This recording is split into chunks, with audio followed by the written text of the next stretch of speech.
श्री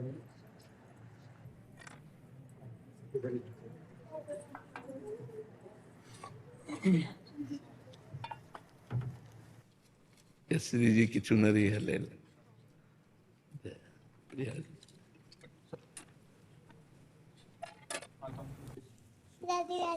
राधे राधे राधे।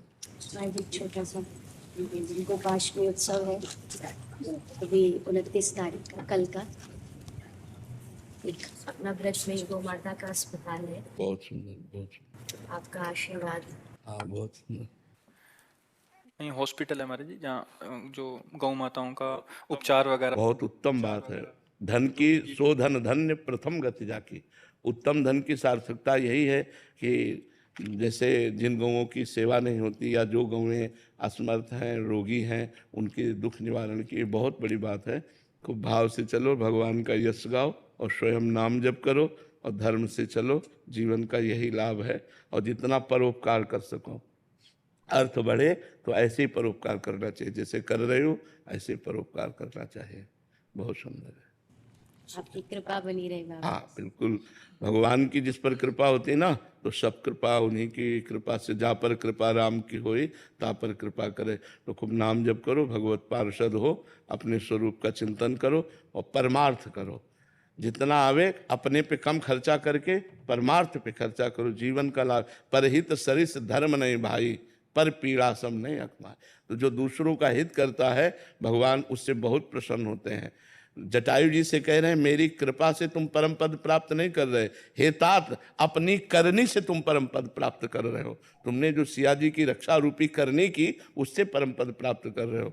तो जो दूसरों की रक्षा, दूसरों को सुख देना और दूसरों का उपकार करना, ये जो भावनाएं भगवान को बहुत प्रसन्न करती है। तो इसलिए बहुत सुंदर बात की जो गौओं की सेवा की, ये बहुत उत्तम बात है। बाबा, कभी कभी एक भाव आता है कि ब्रज में जन्म दिया है, हमारा खाम्बी ब्रज में आता है गाँव।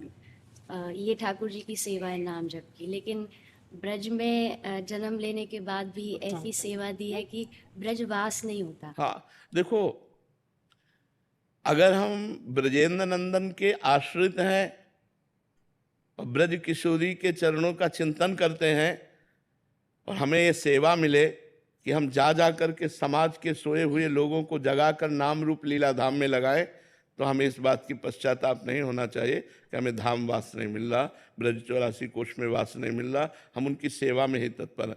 बहुत से हमारे सिद्ध महापुरुष बाहर जा जा करके लोगों को जागृत किया है। अगर संत, वैष्णव, भागवत प्रवक्ता, रासाचार्य ये ना जाए ना, तो कोई वृंदावन को और प्रभु की तरफ हाँ जाने ही ना। बहुत से सोए हुए लोग हैं जिनको घसीट करके भागवताचार्य वृंदावन लाए, जिनको घसीट कर रासाचार्य वृंदावन लाए।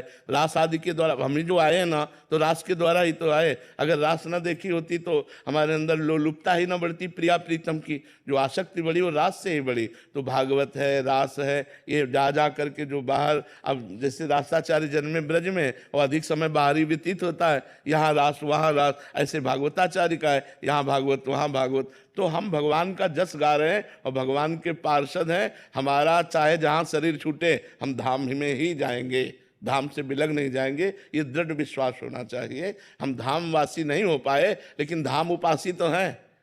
तो धाम उपासी और धामवासी एक ही गति होती है। जैसे हम वृंदावन महिमामृत का जब गान करते हैं तो दोनों पक्ष रखते हैं, एक धामवास का और एक धाम आश्रय का, धाम उपासना का। यदि आप धाम उपासना और आश्रय लिए हो तो आप अमेरिका में रहो तो भी आपको जब शरीर छूटेगा तो आप वृंदावन ही आओगे। जैसे भारतीय सैनिक कहीं भी शरीर छूटे तिरंगा में लपेट के भारत ही आएगा, ऐसे ही धाम का जीव कहीं भी शरीर छोड़े वो धाम ही आएगा। अब हम लोग धाम के शरणागत हैं, गुरु के शरणागत हैं, नाम के शरणागत हैं। अब हमारे मंगल में थोड़ी कमी होनी है, इसलिए थोड़ा तो मन में लगता है, लेकिन उसको पश्चाताप में न ले और खूब उत्साहपूर्वक भगवत लीला गुणानुवाद गायन कीजिए और जो अर्थ मिले उसे अपने परिवार और समाज का पोषण कीजिए।